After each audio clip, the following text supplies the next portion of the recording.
अस्सलाम वालेकुम गाइस। तो हम आए थे अपने भाई के घर मिलने के लिए। उनको शियान आया हुआ था, तो मेरा भाई शियान का नाना अबू ही हुआ। उन्होंने शियान के लिए लिया है सरप्राइज़ वॉकर। आते ही हमें मिल गया सरप्राइज़। अभी हम बैठे ही थे, तो अभी हम ना जो वॉकर है इसकी सेट करते हैं। सेट हमने करना शुरू कर दी है वॉकर। तो शियान को भी हम इसमें बिठाएंगे। शियान बहुत खुश होगा। घर में भी अपने चलाता था। यहाँ पे आते ही जी मेरे बेटे को मिल गया है सरप्राइज़। ले जी, इसके जो व्हील थे एक एक करके हमने लगा दिए हैं। तलहा साथ खड़ा हुआ है, वो भी सेट करवा रहा है। ये मेरा प्यारा सा भतीजा है।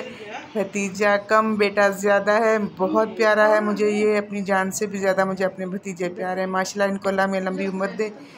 ये देखें जी, ये सारा सेट वेट हो गया।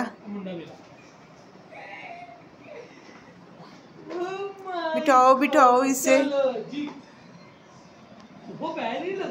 ये जी तलहा ने इसको इसमें बिठा दिया है। नहीं, अभी वो सही बैठा नहीं है।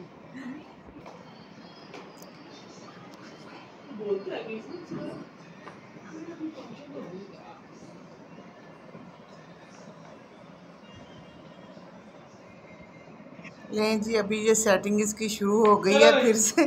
शियान खुश हो गया है। ये अभी सो के उठा था, तो ये भी फ्रेश नहीं है। आते हम इसको साथ ले हैं। तलहा इसको घुमा रहा है, इसको एंजॉय करवा रहा है। ये खुश हो रहा है अब इसमें बैठ के। लें जी, ये था मेरे बेटे का सरप्राइज़ जो भाई लोगों ने दिया है इसे। माशाल्लाह से ये अब इसके साथ खेलेगा। तो प्लीज़ मेरे वीडियो को पूरा देखिएगा। ये आज छोटा सा ब्लॉग था जो आपके साथ शेयर करना था, तो आगे वीडियो बनाएंगे। अल्लाह हाफिज़।